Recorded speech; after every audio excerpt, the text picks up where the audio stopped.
Hello and welcome to Ecopedia. आज इस lecture में हम सोलो का मॉडल डिस्कस करेंगे। प्रीवियस दो लेक्चर्स में हमने हैरट डोमर ग्रोथ मॉडल को डिस्कस किया। हैरट डोमर ग्रोथ मॉडल जो था वो कीन्सियन फ्रेमवर्क का मॉडल था। सो उनका जो फोकस था उनका डिमांड साइड पर था। बट ये जो सोलो का मॉडल है ये क्या है, न्यू क्लासिकल फ्रेमवर्क का मॉडल है। तो यहाँ पर जो है सप्लाई साइड पर बात की गई है, डिमांड साइड को यहाँ पर इग्नोर किया गया है। जैसा कि क्लासिकल इकोनॉमिस्ट थे सेम वही चीज़ है, उन्होंने सप्लाई साइड पर बात की है। अच्छा, सोलो का जो मॉडल है उसे बेसिकली कहा जाता है कि हैरट डोमर ग्रोथ मॉडल का ही एक्सटेंशन है। उसके पीछे कुछ रीजंस हैं। अब वो रीजन क्या है कि हैरट डोमर ग्रोथ मॉडल एक तो जो है fundamental of growth and development है, बेसिक्स है, वहां से ग्रोथ एंड डेवलपमेंट का जो है चैप्टर स्टार्ट होता है। ठीक है, एक चीज तो ये है। और हैरट डोमर ग्रोथ मॉडल में जैसा कि हम जानते हैं कि उसमें कुछ रिजिडिटी, कुछ लिमिटेशंस थी। जैसे कि नाइफ एज का एक तो प्रॉब्लम है वहाँ पर कि ऑलरेडी जो है इक्विलिब्रियम में कंडीशन होनी चाहिए, वहाँ से इकोनॉमी स्टार्ट करती है। ये एजम्पशन भी है हैरट डोमर ग्रोथ मॉडल में। तो एक तो उसके अंदर actual growth rate, warranted growth rate और नेचुरल ग्रोथ रेट जब तीनों एक साथ आ जाएंगे, तीनों इक्वल होंगे एक दूसरे के, तो वहाँ से जो है इक्विलिब्रियम स्टार्ट होता है। तो इक्विलिब्रियम का रिक्वायरमेंट है, और अगर उस पर वो हट गई, डेविएट कर गई, तो फिर जो है वो वापस ऑलमोस्ट इम्पॉसिबल है कि जो इकॉनमी है वो वापस इक्विलिब्रियम पर आ जाए। तो एक तो ये चीज़ थी। यहाँ फिर सोलो ने उसको जो है उसमें चेंज किया, उन्होंने सुधार किया उन्होंने। तो उन्होंने जो है उन्होंने कहा कि नहीं, इक्विलिब्रियम के हमें रिक्वायरमेंट नहीं है। सोलो मॉडल कहता है कि इक्विलिब्रियम की हमें रिक्वायरमेंट नहीं है, हम तो कहीं से भी स्टार्ट कर सकते हैं। हम डिसइक्विलिब्रियम से भी स्टार्ट करेंगे तो मार्केट फोर्सेस ऑटोमेटिकली हमें जो है इक्विलिब्रियम पॉइंट पर लेकर आ जाएंगे। ठीक है। और दूसरी जो उसके अंदर इस तरीके की लिमिटेशन थी वो थी कैपिटल लेबर रेशियो, जो फिक्स रेशियो उन्होंने जो है माना हैरट डोमर ग्रोथ मॉडल में। बट यहाँ सोलो मॉडल ने उसको भी डिनाई किया। उसने सोलो मॉडल के अकॉर्डिंग जो है जो कैपिटल लेबर रेशियो है उसमें जो है फ्लेक्सिबिलिटी है, मतलब सब्स्टिट्यूटेबिलिटी, जिसको सोलो मॉडल में पढ़ा गया है। सब्स्टिट्यूटेबिलिटी क्या है? दोनों मॉडल में दोनों फैक्टर्स में बेसिकली टू फैक्टर प्रोडक्शन है, कैपिटल है एंड लेबर है। तो आप लेबर को रोक करके कैपिटल को बढ़ा सकते हैं, या कैपिटल को आप कम करके लेबर को आप बढ़ा सकते हैं। तो दोनों के बीच में फ्लेक्सिबिलिटी है, एक को रोक करके आप दूसरे को घटा बढ़ा सकते हैं। ठीक है। तो अब हम सोलो मॉडल की बात करते हैं। तो सोलो का जो मॉडल है वो 1956 में आया। जो रॉबर्ट सोलो हैं, अमेरिकन इकोनॉमिस्ट थे वो, तो उन्होंने ये मॉडल डेवलप किया 1956 में। उनकी बुक पब्लिश होती है 1956 में, contribution to the theory of economic growth. उस बुक के अंदर ये मॉडल इंट्रोड्यूस किया उन्होंने। अच्छा, उन्होंने किया क्या? उन्होंने देखा, सबसे पहले उनके जो क्वेश्चन उनका रेज हुआ कि उन्होंने ये चीज़ एनालाइज की कि अलग अलग कंट्री जो है वो उनके साथ अलग अलग डिफरेंट ग्रोथ रेट्स क्यों हैं। पहला क्वेश्चन ये था। तो उन्होंने फिर यूएस का जो इकोनॉमी का जो डेटा था, ऑलमोस्ट 50 ईयर्स का उन्होंने जो है डेटा उन्होंने निकाला कि इसके पीछे रीजन क्या है, जो मेन फैक्टर है प्रोडक्टिविटी का, ग्रोथ एंड डेवलपमेंट का, वो है क्या। तो जब उन्होंने डेटा निकाला तो उन्होंने फाउंड किया कि भाई इसके अंदर जो है जो प्रोडक्टिविटी का मेन फैक्टर है वो टेक्नोलॉजी है। तो उन्होंने टेक्नोलॉजी को इसके अंदर बहुत इंपॉर्टेंस दिया है मॉडल में। तो रॉबर्ट सोलो का जो मॉडल है वो टेक्नोलॉजिकल एडवांसमेंट, या टेक्नोलॉजी आप कहें, टेक्नोलॉजी पर उन्होंने अपना मेन फोकस रखा है। टेक्नोलॉजी का उन्होंने कांस्टेंट भी माना है इसमें। तो उन्होंने कहा कि बिना टेक्नोलॉजी के तो हम इमेजिन नहीं कर सकते ग्रोथ को। ठीक है, उन्होंने यहाँ तक कहा। अच्छा, अब ये सोलो मॉडल की कुछ 8 एजम्पशंस हैं, हम इन्हें डिस्कस करते हैं। तो इसमें हमें काफ़ी चीज़ क्लियर हो जाएंगी। 8 एजम्पशंस हैं। तो पहली जो एजम्पशन है वो है economy produces one composite good which can either be consumed और accumulated as a stock of capital. तो इसका मतलब है इकोनॉमी जो है सिर्फ एक कंपोजिट गुड, एक टाइप का प्रोडक्ट जो है वो प्रोड्यूस करती है, और उसे हम जो है या तो कंज्यूम करें या फिर फ्यूचर के लिए एक्यूमुलेट करके रख लें। ठीक है, एक चीज़ तो ये हो गई। Second assumption is labour supply is homogeneous. अब लेबर सप्लाई जो है वो होमोजीनियस है। There is no difference between worker with skills and white collar या ब्लू कॉलर बोल सकते हैं। तो इसका मतलब है कि लेबर जितना भी अवेलेबल लेबर है, मतलब आप समझिए कि एक आदमी 10th या 12th स्टैंडर्ड पास आउट है और कुछ स्किल्स के साथ है, और एक पोस्ट डॉक्टरल या पीएचडी आदमी है, तो वो जो है दोनों कैंडिडेट आप होमोजीनियस है, मॉडल उनको एक समान मानता है, उनकी वैल्यू सेम है। ठीक है, तो बाकी अनरियलिस्टिक अजम्पशन है, मगर एजम्पशन के बिना मॉडल नहीं माना जा सकता, तो इसको जो है मानना पड़ेगा, ऐसी मान्यता है। Third, there is a stock of capital which has been accumulated from the past. So कुछ जो कैपिटल है वो एक्यूमुलेट किया गया है पास्ट से। और fourth assumption, production function exhibits constant returns to scale. अब प्रोडक्शन फंक्शन जो है वो मैं पहली बात की हमने इस पे, कैपिटल और लेबर 2 फैक्टर प्रोडक्शन फंक्शन है। ठीक है, अब कांस्टेंट रिटर्न्स टू स्केल क्या है? कांस्टेंट रिटर्न्स टू स्केल क्या चीज है कि जो कैपिटल लेबर रेशियो है उसको हम जितना उसमें इनपुट देंगे उसी रेशियो से हमें आउटपुट मिलेगा। सपोज हम डबल कर दें तो हमें आउटपुट भी डबल मिलेगा। तो ऐसा अजम्पशन है, ऐसी मान्यता है कि जितना हम आउटपुट देंगे उसी रेशियो में हम जितना हम इनपुट देंगे उसी रेशियो में हमें आउटपुट भी मिलेगा। सो ये जो है कांस्टेंट रिटर्न्स टू स्केल कहलाता है। इसको अभी हम आगे भी डिस्कस करेंगे। Fifth assumption, population grows at an exogenously given growth rate. अब इसका मतलब क्या है? ये जो एक्सोजीनियस फैक्टर है पॉपुलेशन जो है, ये हेरेट-डोमर ग्रोथ मॉडल में भी सेम यही अजम्पशन थी। तो इसका मतलब यह है कि पॉपुलेशन जो है वो बाहर से डिटरमिन होगा, उसका डेटा मॉडल के अंदर उसमें बात नहीं की गई है, बट बाहर से डेटा उसका जो है डिटरमिन होगा, मगर मॉडल में भी वो उस पर इफेक्ट करेगा, चेंज आएगा मॉडल में भी उससे। तो ये जो है एक्सोजीनियस फैक्टर है। ठीक है, ये आप पढ़ लीजिएगा कि एंडोजीनियस और एक्सोजीनियस वेरिएबल्स क्या होते हैं। ठीक है, सो sixth assumption is people save a constant proportion of income. If S denotes saving, then S equal to Y, same as in Harrod Domar growth model. तो ये क्या, इसका मतलब क्या है? एक तो ये assumption जो है सिक्स्थ assumption, हेरेट-डोमर में भी सेम assumption यही थी। वहां हमने इसको दूसरे तरीके से पढ़ा था। वहां क्या पढ़ा था? एवरेज प्रोपेंसिटी टू सेव जो है वो कांस्टेंट है, मतलब जितना हम प्रोपोर्शन ऑफ इनकम जो है हम कितना सेव करते हैं वो कांस्टेंट है। इस पीरियड में, नेक्स्ट पीरियड में, नेक्स्ट टू नेक्स्ट पीरियड में वो प्रोपोर्शन सेम ही रहेगा। ठीक है, तो ये एजम्पशन हेरेट-डोमर ग्रोथ मॉडल में भी सेम था। Seventh assumption is there is no foreign trade. So foreign trade नहीं है, मतलब क्लोज इकोनॉमी है। Eighth assumption, last assumption is no government interference. Government का कोई इंटरवेंशन नहीं है इकोनॉमी में, मार्केट फोर्सेस जो है वो खुद अपने आप को मेंटेनेंस करेंगी। ठीक है, ये तो इसकी एजम्पशन हुई। अब मैं पहले इसको इरेज करता हूँ, फिर हम इसको प्रोडक्शन फंक्शन से स्टार्ट करते हैं। चलिए अब हम सोलो मॉडल को समझने की कोशिश करते हैं। हमने एजम्पशंस पर बात की।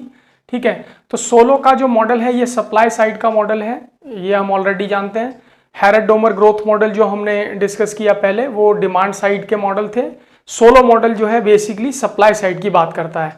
ठीक है, तो हम प्रोडक्शन फंक्शन से स्टार्ट करते हैं। y equal to A F K L, ये सोलो मॉडल में प्रोडक्शन फंक्शन है सोलो मॉडल का। तो यहाँ पे ये जो है एग्रीगेट प्रोडक्शन फंक्शन है और ये 2 फैक्टर प्रोडक्शन फंक्शन है। अच्छा, इससे जो कई आपने जगह पर पढ़ा होगा, कई बुक्स में कॉप-डगलस प्रोडक्शन फंक्शन भी सोलो मॉडल में दिया हुआ होता है, बट ये जो है सिमिलर टाइप का मॉडल है। ठीक है, बिकॉज कॉप-डगलस फंक्शन जो है वो भी 2 फैक्टर प्रोडक्शन फंक्शन है, और जो सोलो मॉडल में है ये भी ऑलमोस्ट सिमिलर प्रोडक्शन फंक्शन है, बिकॉज ये भी कैपिटल और लेबर 2 फैक्टर पे डिपेंड करती है इसमें आउटपुट। ठीक है, तो यहाँ जो ये y है ये क्या है? आउटपुट है। ठीक है, आउटपुट कह सकते हैं, या इसे हम समझ सकते हैं जीडीपी, या फिर हम इनकम भी इसे मान सकते हैं। ठीक है, एंड ए जो है, ए क्या है? ए टेक्नोलॉजी है, और टेक्नोलॉजी जो है सोलो मॉडल में कांस्टेंट मानी गई है। ठीक है, तो ए इज स्टेट ऑफ टेक्नोलॉजी।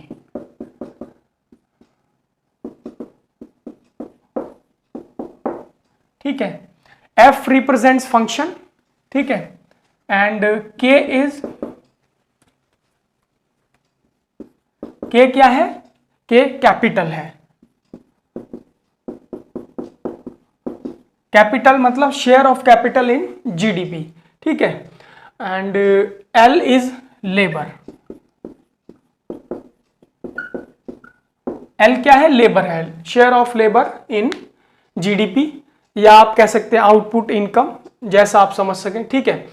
अब ये जो प्रोडक्शन फंक्शन है बेसिकली हमारा जो है एग्रीगेट प्रोडक्शन फंक्शन है, और इसमें जो है हमारी जो सप्लाई है इस प्रोडक्शन फंक्शन पर बेस्ड है, ठीक है। अब ये प्रोडक्शन फंक्शन क्या चीज है, इसको समझने की कोशिश करते हैं।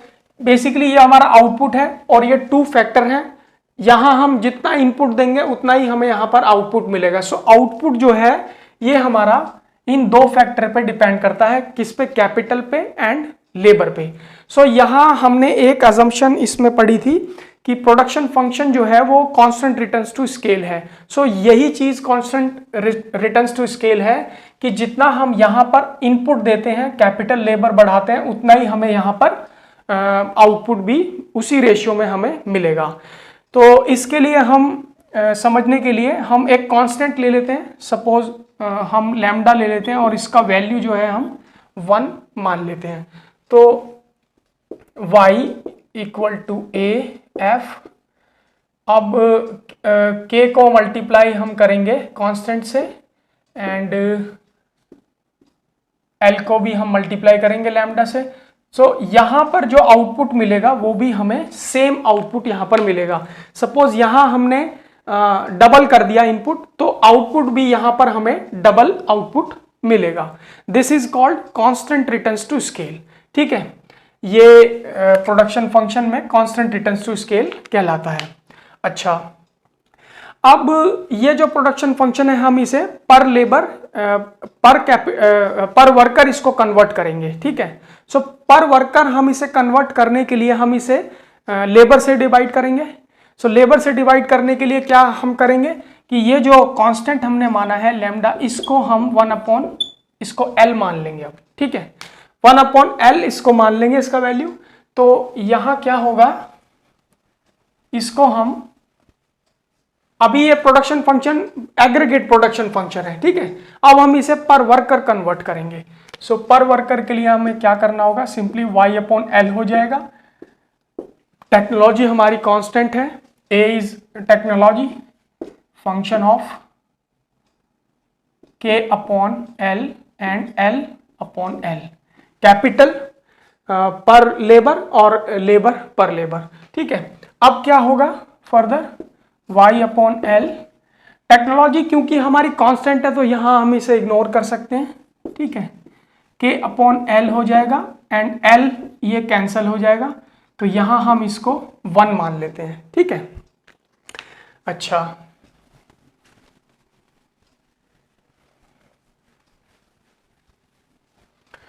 सो अब यहां पर क्या होगा फर्दर, y/L फंक्शन ऑफ, ये हो जाएगा, इसको हम इग्नोर कर सकते हैं, k/L, ठीक है। अब ये जो फंक्शन हमारा बन गया, ये जो फंक्शन बचा ये क्या है, output per worker is the function of capital per worker, ठीक है। तो अब क्या करेंगे हम, सिंपली इसको हम एक अल्फाबेटिक इसको नेम देंगे सिंप्लीफिकेशन के लिए। तो हम क्या करेंगे, y/L जो है उसको हम स्मॉल y से डिनोट करेंगे एंड k/L जो है उसको हम स्मॉल k से डिनोट करेंगे, ठीक है। तो यहां हम लिखेंगे y, इसकी जगह पर y and is the function of k। अब ये जो फंक्शन हमारा बना, ये फंक्शन सेम यही चीज है, बस हमने इसको सिंप्लीफिकेशन के लिए है स्मॉल y और स्मॉल k से डिनोट किया है, ठीक है। तो ये क्या है, सेम वही चीज है, output per worker is the function of capital per worker, ठीक है। अब सिंपली हम नेक्स्ट स्टेप में क्या करेंगे, इसको हम जो इसका हम कर्व दिखाएंगे। तो ये जो है इस फंक्शन का जो है कर्व है, ये क्या है, ये कर्व है y equal to function of k, ठीक है। Output per worker is the function of capital per worker. अब होगा क्या, बेसिकली इसमें कुछ चीजें समझने वाली हैं इस कर्व के अंदर, डायग्राम में। तो यहां हमने बेसिकली क्या लिया, कैपिटल पर वर्कर, ठीक है। यहां हम कैपिटल पर वर्कर इसमें बढ़ाते जा रहे हैं और यहां हमें आउटपुट मिल रहा है उसका, ठीक है। यहां हमने y अपॉन एल, कुछ अलग नहीं है, सेम वही चीज हमने ली है, आउटपुट लिया y अपॉन एल, ठीक है, जो स्मॉल y से डिनोट किया, और सेम यहां हमने capital per worker k upon L, जिसे हमने k से स्मॉल k से डिनोट किया, ठीक है, हॉरिजॉन्टल एक्सिस पे, and this is vertical axis. और ये जो कर्व है हमारा, ये है फ्लैटर कर्व, ठीक है। अब ये फ्लैटर क्यों हो रहा है उस बारे में बात करते हैं, वो समझने वाली चीज है।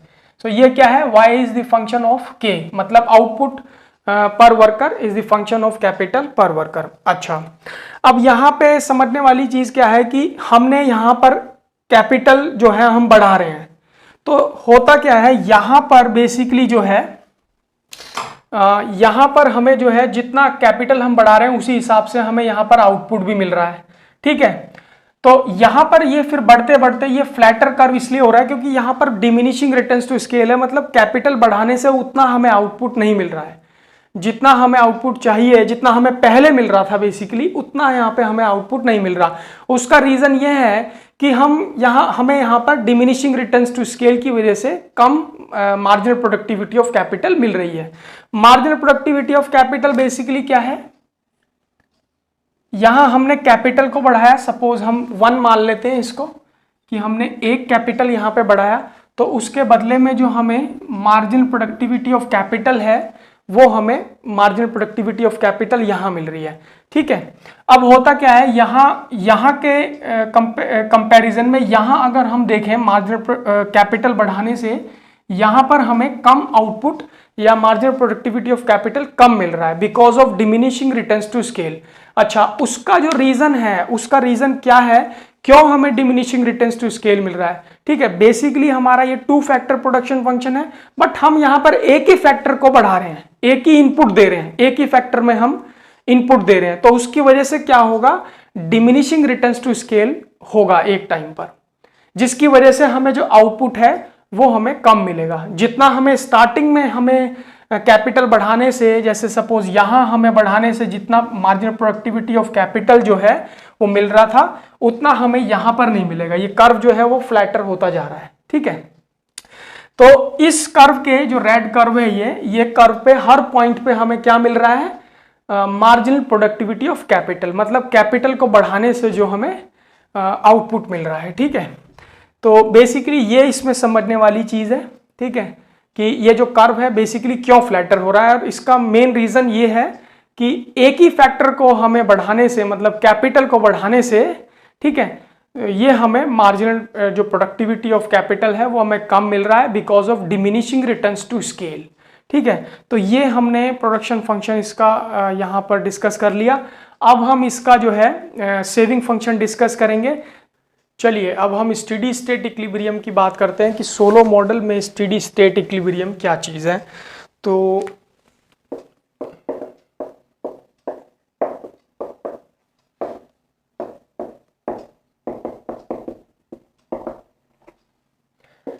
स्टेडी स्टेट इक्विलिब्रियम क्या चीज़ है सोलो मॉडल में, उसकी जो कंडीशन है सोलो मॉडल में वो ये है कि जहां पर हमारा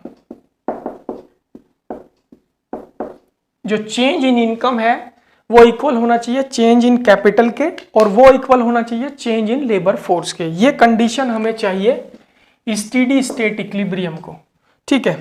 मतलब जहां ये कंडीशन मैट होगी वो हमारा स्टेडी स्टेट इक्विलिब्रियम होगा। और इसको एक्सप्लेन करने के लिए हमें हमारा सेविंग फंक्शन चाहिए।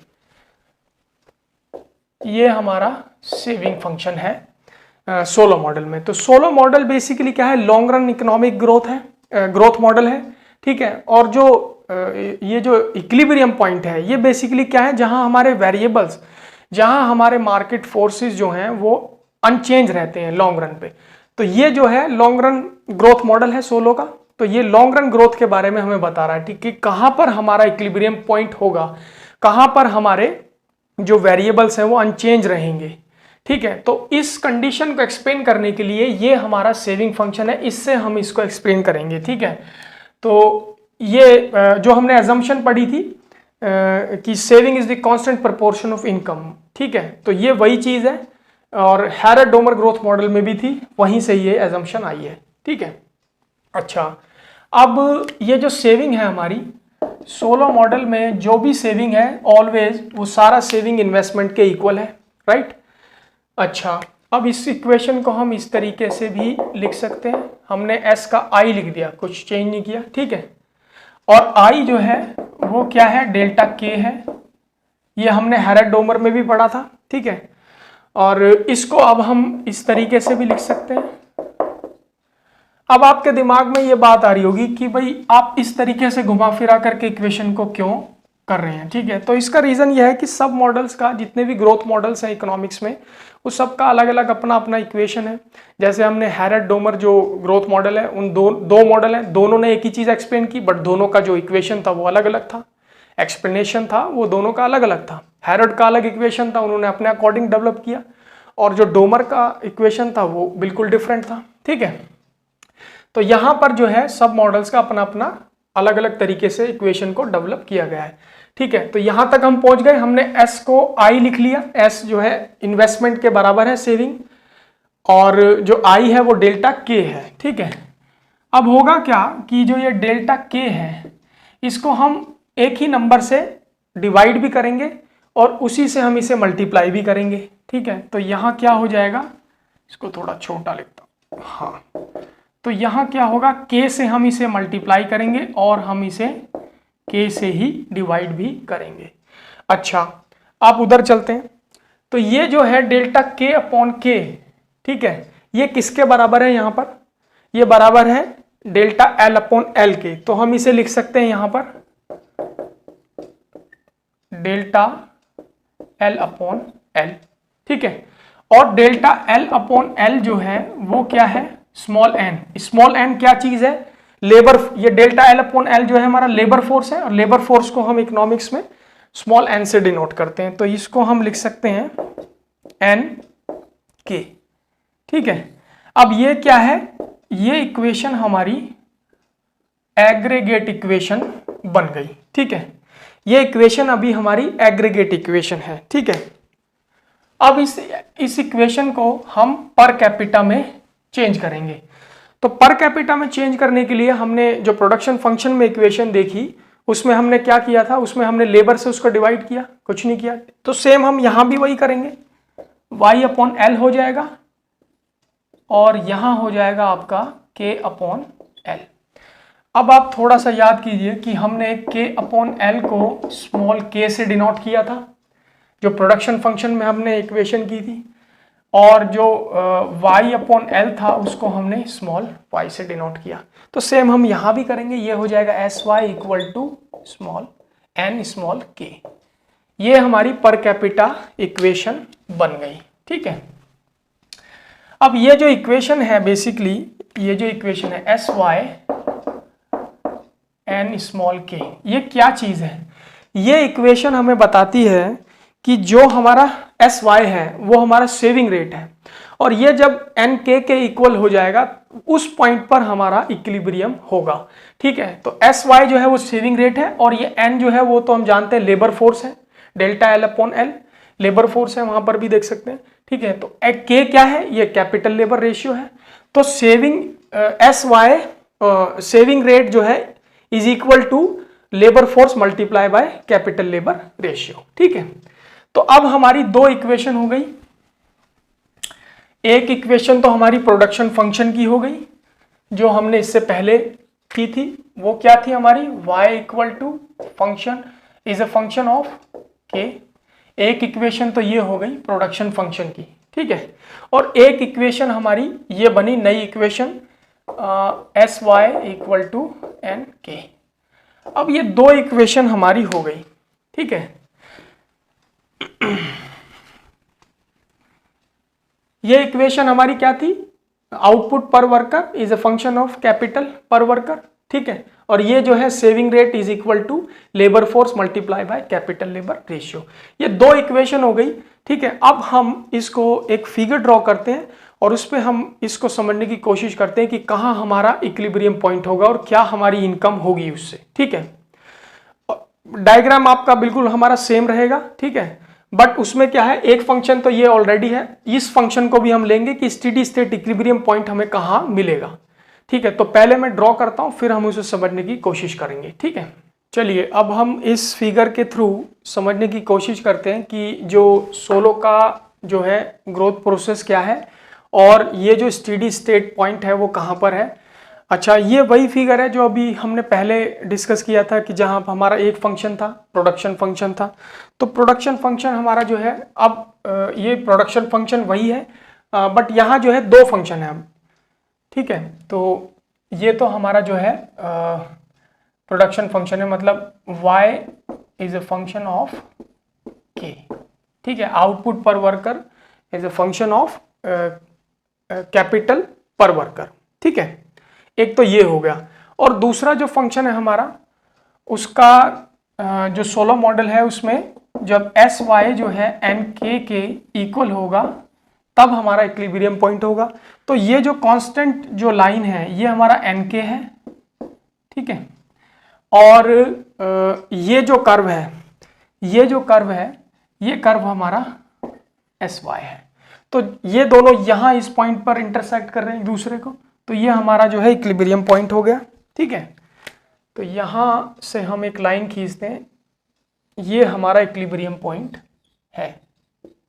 ठीक है, और ये हमारा जो है ये आउटपुट हो गया, मतलब ये मैक्सिमम आउटपुट है हमारा यहाँ पर। अब इसको हम इस तरीके से यहाँ शो कर देते हैं, तो ये हमारी आउटपुट होगी इनकम, और ये हमारा यहाँ से सेविंग रेट हो गया। ठीक है, अब ये बेसिकली क्या है, ये हमारा जो है इक्विलिब्रियम पॉइंट है, स्टेडी स्टेट इक्विलिब्रियम, जहाँ पर sy जो है वो nk के इक्वल है, वही हमारा जो है स्टेडी स्टेट पॉइंट है। अच्छा, यहाँ पे हमारा बेसिकली क्या है, फुल एम्प्लॉयमेंट है। और जो हमने प्रोडक्शन फंक्शन में जो बात की कि भाई डिमिनिशिंग रिटर्न्स टू स्केल हमें मिल रहा था, अब यहाँ पर जो MPK है, मार्जिनल प्रोडक्टिविटी ऑफ कैपिटल जो है वो हमें कांस्टेंट मिलेगा। ठीक है, वो यहाँ पर कांस्टेंट मिलेगा। अच्छा, अब सोलो मॉडल कहता है कि जो सोलो मॉडल में जो इंपॉर्टेंट पॉइंट है नोट करने वाला वो ये था कि उन्होंने कहा कि जैसा हैरेट डोमर ग्रोथ मॉडल में जो नाइफ एड्ज का प्रॉब्लम था, ठीक है, कि भाई हमें इक्विलिब्रियम चाहिए पहले, वहीं से इकोनॉमी स्टार्ट करेगी और बीच में फिर डेविएट भी नहीं होनी चाहिए। बट यहाँ सोलो मॉडल कहता है कि हमें इक्विलिब्रियम का रिक्वायरमेंट नहीं है, हम कहीं से भी स्टार्ट कर सकते हैं इकोनॉमी में, और जो मार्केट फोर्सेस है वो ऑटोमेटिकली फिर इक्विलिब्रियम पॉइंट पर पहुंच जाएंगे।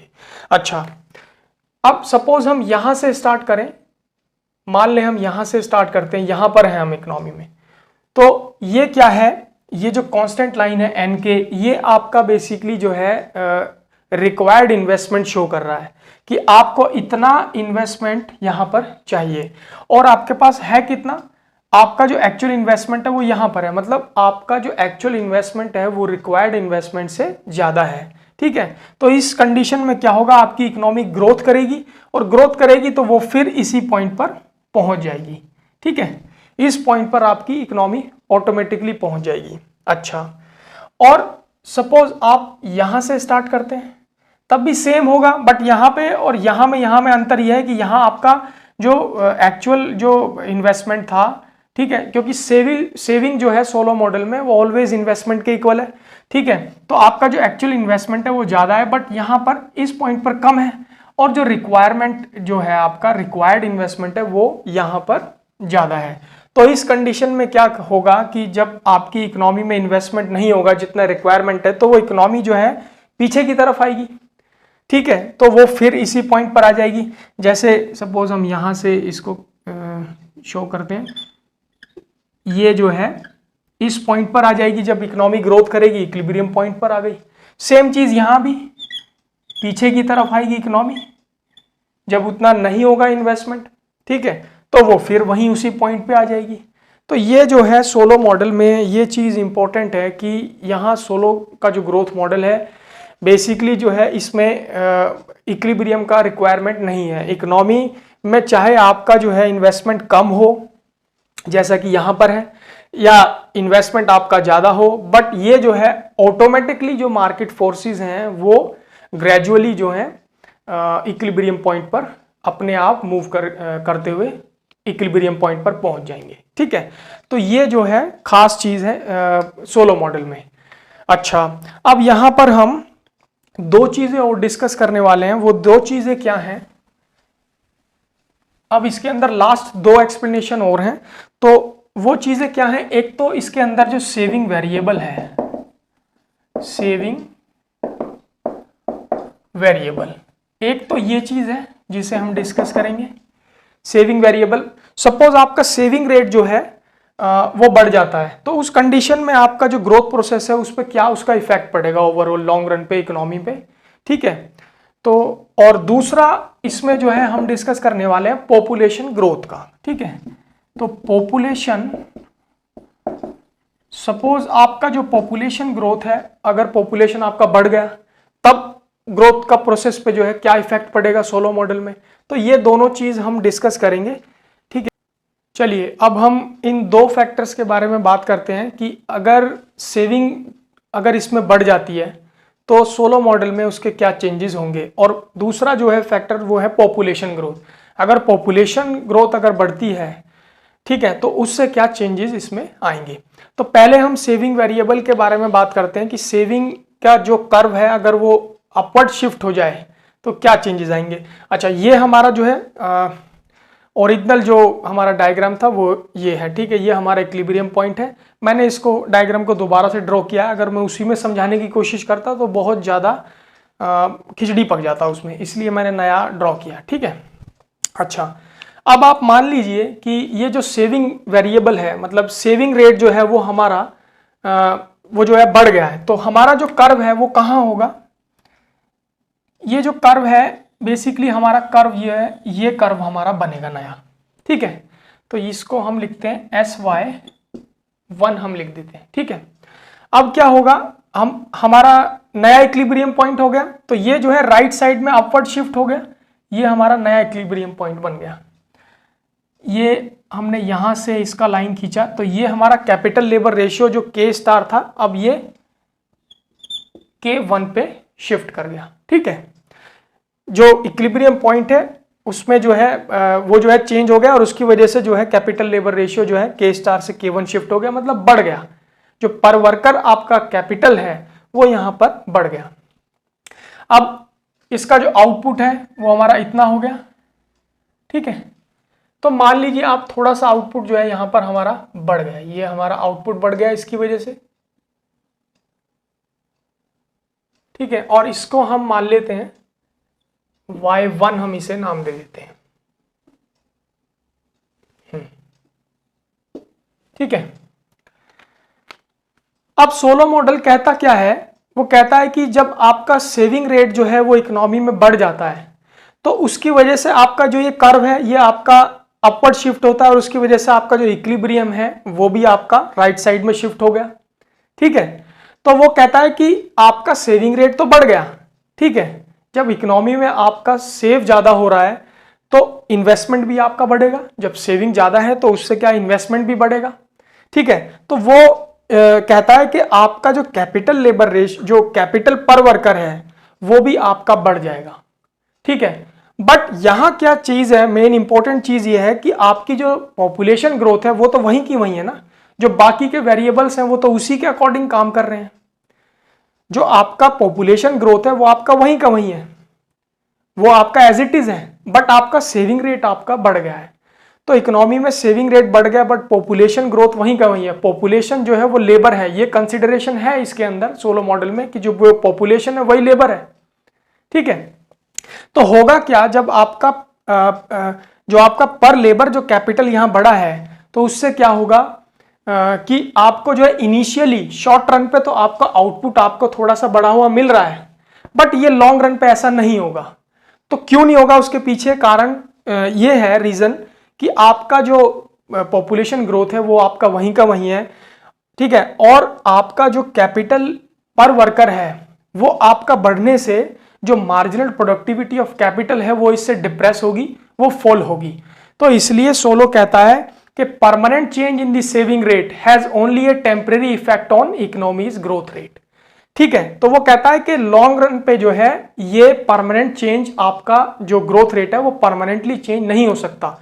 सेविंग रेट परमानेंट चेंज करने से आपका जो इकोनॉमी का जो ग्रोथ रेट है वो परमानेंटली चेंज नहीं होगा। ठीक है, तो इसको उन्होंने नाम दिया है यहां पर, इस घटना को उन्होंने बोला सोलोवियन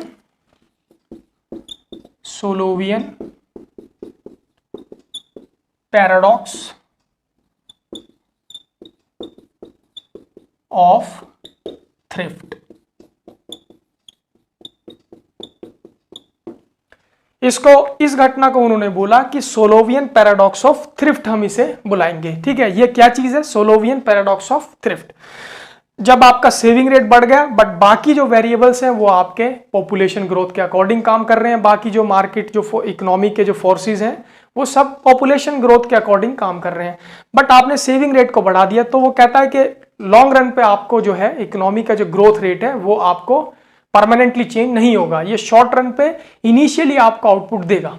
ठीक है, अच्छा, अब परमानेंट चेंज के लिए उन्होंने कहा कि अगर आपको अपने इकोनॉमी का जो ग्रोथ रेट है अगर वो परमानेंटली चेंज करना है तो आपको फिर अपनी टेक्नोलॉजिकल प्रोग्रेस या टेक्नोलॉजिकल एडवांसमेंट पर फोकस करना होगा। तो परमानेंट जो ग्रोथ रेट है वो तभी चेंज होगा सोलो मॉडल के अकॉर्डिंग जब आप अपना टेक्नोलॉजिकल प्रोग्रेस करेंगे, या तो आप अपनी टेक्नोलॉजी को चेंज कीजिए या फिर अपना जो है आप टेक्नोलॉजी में इंप्रूवमेंट लाइए, तब आपका इकोनॉमी का जो ग्रोथ रेट है वो परमानेंटली चेंज होगा। ठीक है, तो ये तो हुआ हमारा सेविंग वेरिएबल जिसको सोलो मॉडल में कहा गया सोलोवियन पैराडॉक्स ऑफ थ्रिफ्ट। ठीक है, अच्छा, अब हम बात करते हैं पॉपुलेशन ग्रोथ की। ठीक है, तो पॉपुलेशन ग्रोथ का इसमें क्या असर पड़ेगा? अगर मान लीजिए कि पॉपुलेशन हमारा बढ़ जाए, हम इसको ड्रॉ करते हैं कि पॉपुलेशन जो हमारा जो लाइन है वो ये पॉपुलेशन का है। तो मान लीजिए कि अगर ये जो पॉपुलेशन की लाइन है ये यहाँ से बढ़कर आपकी ये हो गया। ठीक है, अब इस कंडीशन में क्या होगा, इसको हम नाम दे देते हैं 1, NK1। ठीक है, तो अब आपका एक न्यू इक्विलिब्रियम सेट हो जाएगा। ठीक है, ये जो आपका पुराना जो सेविंग रेट है ब्लैक कर्व, ये आपका ओरिजिनल कर्व है जहां आपका इक्विलिब्रियम ये था। ठीक है, और आपने अब नया जो कर्व लिया है जो पॉपुलेशन ग्रोथ का, तो उसके अकॉर्डिंग जो है आपका नया जो इक्विलिब्रियम बनेगा वो आपका इक्विलिब्रियम बनेगा यहां पर, ये आपका नया इक्विलिब्रियम बन गया। तो इसको हम नाम देते हैं K2, हम इसे मान लेते हैं। ठीक है, ओके, K2 हमने इसे मान लिया। अब इसका जो आउटपुट है वो हमारा ये हो गया नया आउटपुट, और इसका जो पर कैपिटा इनकम है वो हमारा ये हो गया। तो इसे हम सपोज मान लेते हैं Y2 मान लेते हैं, यहाँ K2 हो गया कैपिटल पर वर्कर और ये पर कैपिटा इनकम हो गया हमारा Y2। ठीक है, अब यहाँ हमारा नया इक्विलिब्रियम हो गया। अब ये यहाँ से शिफ्ट हो गया लेफ्ट साइड में, इस इक्विलिब्रियम से अब ये लेफ्ट साइड में शिफ्ट हो गया। किसकी वजह से? पॉपुलेशन ग्रोथ की वजह से। पॉपुलेशन बढ़ गया तो कर्व हमारा अपवर्ड शिफ्ट हुआ, जिसकी वजह से हमारा इक्विलिब्रियम लेफ्ट साइड में शिफ्ट हो गया। ठीक है, अब उसकी वजह से यहां क्या होगा? अब ये तो हम गैस भी कर सकते हैं कि पॉपुलेशन बढ़ने से हमारा पर कैपिटा जो इनकम है वो हमारा घट जाता है। तो यहाँ सिंपली यही होगा कि आपका पॉपुलेशन ग्रोथ जो है, पॉपुलेशन चेंज होने से, पॉपुलेशन ग्रोथ होने से आपका जो है पर कैपिटा इनकम चेंज हो जाएगा, पर कैपिटा इनकम घट जाएगा, ज़्यादा लोगों में डिस्ट्रीब्यूशन होगा। ठीक है, तो उसकी वजह से जो है इनकम घट जाएगा। तो यहाँ ओवरऑल जो है वो स्टोरी ये है कि सोलो ने इसको जो है इस तरीके से कंक्लूड किया कि अगर आप परमानेंटली इकोनॉमी में, अगर आप इकोनॉमी का जो ग्रोथ रेट है उसको परमानेंट आप इंप्रूव करना चाहते हैं, चेंज करना चाहते हैं, तो उसके लिए आपको टेक्नोलॉजिकल प्रोग्रेस पे फोकस करना होगा। ठीक है, तो आई होप आपको ये समझ आया होगा कि सोलो मॉडल जो है वो क्या है, वो कैसे काम करता है सोलो का growth process.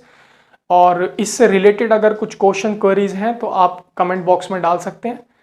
And thank you so much.